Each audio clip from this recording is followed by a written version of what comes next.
رمضان شریف کا ایک روزہ، اگر کسی کا رمضان شریف کا ایک روزہ اس نے چھوڑ دیا، ایک روزہ اس نے رمضان شریف کا چھوڑ دیا، اس کے بدلے میں زندگی بھر روزے رکھے. یہ میں نہیں کہہ رہا ہوں، یہ ہماری کتابوں میں لکھا ہوا ہے، اسلامی کتب میں، اہل سنت کی کتب میں، کتب فقہ میں، کتب احادیث میں لکھا ہوا ہے کہ جس نے ماہ رمضان شریف کا ایک روزہ چھوڑ دیا پھر اب پوری زندگی روزے رکھتا رہا اس کے بدلے میں، تو جو فضیلت رمضان شریف میں ایک روزہ رکھنے کی تھی پوری زندگی کے روزے رکھ کر بھی اس ایک روزے کی فضیلت کو نہیں پا سکتا. ایک روزے کی فضیلت کو زندگی بھر کے روزے، بھئی وہ کفارہ قضا یہ تو سب فقہی اعتبار سے ادا ہو گیا اس کے بدلے، لیکن فضیلت کی بات ہو رہی ہے کہ اس کی فضیلت جو ماہ رمضان شریف کے روزے کی ہے وہ نہیں پا سکتا، زندگی بھر رکھ لے. اور پھر ان کے جبڑے جو آگ کی کینچی سے کاٹے جائیں گے جنہوں نے روزے نہیں رکھے ہوں گے. بڑا دردناک عذاب ہے جنہوں نے روزے نہیں رکھے ہوں گے. یہ گرمی کا بہانہ کچھ نہیں، یہ سب لنگڑے لولے بہانے، بیماری کا بہانہ کچھ نہیں، کوئی بیماری نہیں. ڈاکٹر صحیح کہہ رہا ہے یا اللہ کے رسول کا فرمان صحیح ہے؟ سرکار ابد قرار صلی اللہ علیہ وسلم فرماتے ہیں روزہ رکھو صحت مند ہو جاؤ گے. یعنی روزے میں بیماری نہیں ہے، روزے میں شفا ہے، روزے میں شفا ہے. آپ دیکھیں اکثر بیماریوں میں ڈاکٹر کہتا ہے کہ کھانے سے پرہیز کرو، کم کھاؤ، بیمار ہو تو اس کو اناج مت دو. بہت ساری بیماریاں جس میں کہتے ہیں اناج مت دو. روزے میں کیا ہے؟ بھوکا ہی تو رکھا جا رہا ہے، پیاسا ہی تو بھوکا اور پیاسا رہنے سے کوئی مرتا نہیں، بیماری بڑھتی نہیں بلکہ بیماری کنٹرول ہوتی ہے.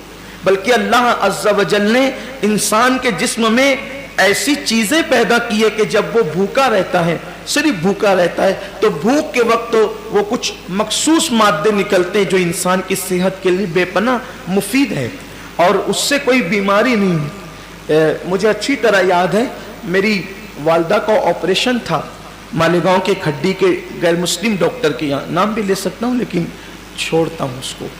تو اس کے یہاں تو میں جب آپریشن کا بل پیڈ کرنے کے لیے گیا تو اس نے مجھے جب وہ چائے پیش کی تو میں نے سوچا کہ کہیں اس کا دل نہ دکھ جائے، تو مجھے کہنا پڑا کہ میں روزے سے ہوں.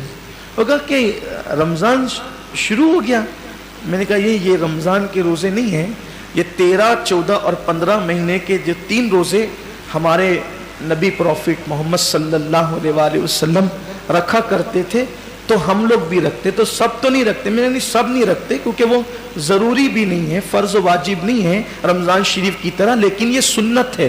اور یہ ایسی سنت ہے کہ سفر میں بھی حضور علیہ السلام اس کو نہیں چھوڑتے تھے. اور ہمارے نبی صلی اللہ علیہ وسلم نے فرمایا کہ جو یہ روزے رکھے گا تو اس کے چہرہ آخری دن قیامت کے دن 14ویں رات کی چاند کی طرح چمکے گا. آپ کی دعاؤں سے میری عادت ہے، مسلم ہو یا غیر مسلم ہو، جب بھی کوئی ملتا ہے ایسا تو پھر ہم اپنا سودا کھول کے بیٹھ جاتے ہیں کیونکہ ہر دکاندار چاہتا ہے نا کہ اپنا سودا بکے. تو اپنی عادت ہی ہے کہ بتا دے، پھر اللہ کی مدد. وہ اس کا چہرہ چمک اٹھا، یہ بات سن کر اس کا چہرہ چمک گیا.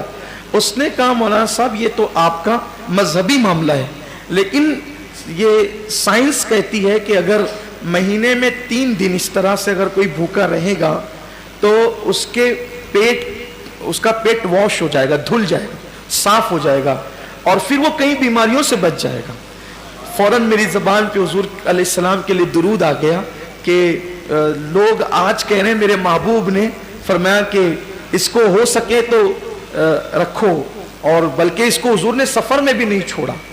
تو روزے کہنے کا مطلب یہ ہے اللہ تعالیٰ ہم سب کو ریاکاری سے محفوظ رکھے. صرف ترغیب کے لیے میں نے عرض کیا کہ آج روزے پر تحقیق ہو رہی ہے، ریسرچ ہو رہی ہے کہ روزہ رکھنے سے بیماری نہیں بڑھتی بلکہ شفا ملتی ہے. ہاں ایسا بیمار، واقعی ایسا بیمار جس کی بیماری اس درجے کو پہنچ گئی ہو کہ مسلم متشرع ڈاکٹرز کئی ایک مل کر یہ کہتے ہیں کہ روزہ آپ نہ رکھیں، کہیں ایک نہیں بلکہ کہیں ایک کہتے ہیں، تو تب اس کے لیے علماء نے ہمارے